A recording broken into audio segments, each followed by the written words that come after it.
According to TikTok, skinny jeans and side parts in your hair, they're out, right? Say it ain't so. But here with today's Fresh Look is owner of Something Used Salon and Spa, Amanda Baer. Welcome back. Thank you. Okay, so I was devastated when I heard that side parts and skinny jeans are out because those are like two of my go-tos. Mine too. So what do we do? Do we embrace the middle part or do we just say, hey, no, we're going to keep the side part? Honestly, I feel like we're in a time where we just need to embrace who we are and embrace what works for us.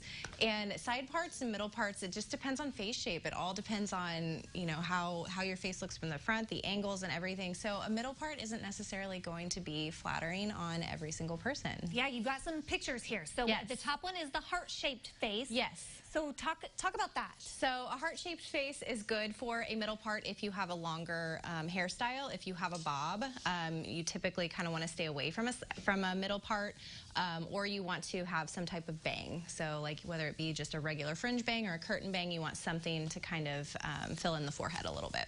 And then the circle face looks like best bet would be a side part. Best bet for circle face would be a side part. Anything angular that's not drawing attention to the center of the face for a round face is going to elongate their face a little bit more. Okay, and then we're looking at the square and oval faces. Yes, so oval is considered the perfect face shape. So if you have an oval face shape, you can literally rock any part that you want.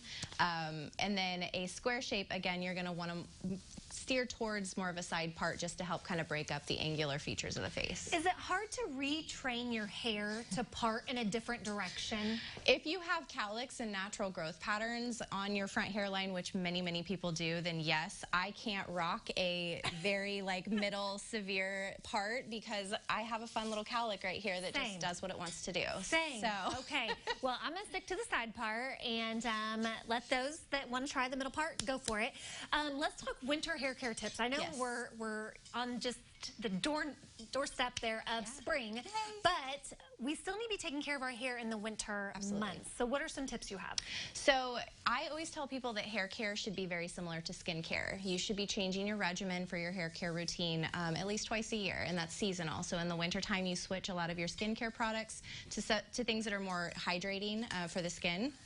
You want to do the same thing with your hair care. So in the winter, you're switching to something that's helping to hydrate the hair more, and then in the summertime, you're transitioning into more humidity-resistant products. So how do we tame the frizz? Something else I saw on Facebook, or I'm sorry, TikTok, they took a dryer sheet and ran it right down their ponytail, and away went the frizz. So that doesn't necessarily help with frizz, but it does help with static electricity. Okay. Yeah. So what do we do about the frizz?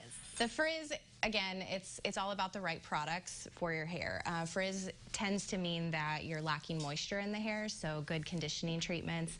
Having a regular haircut is super important to help with frizz, because if you're not cutting the dead ends off, your hair's just going to continue splitting, and that can cause frizz and flyaways. So just making sure that you're using deep conditioning treatments, getting haircuts, and using the right products. Because just because you're getting your hair cut every 6 or 8 weeks doesn't mean you have to chop it all up. No. Just a little healthy trim. Yeah, the common misconception people have that when you grow your hair out is that you don't get haircuts, and that's probably one of the worst things that you can do when you're growing your hair out. So as long as you're just coming in, getting little baby trims, sometimes we even call it a dusting, just to get the split ends off will keep your hair healthy and it'll help it grow. Okay, something fun and exciting. You guys are branching out. You've got a brand new space in the works. So tell me about this new move. Yeah, so we came across this opportunity late last year to expand the salon. We're over doubling the size and the space that we're going to be in. Our staff got to help with the demo process, and so they had fun knocking down walls in the space.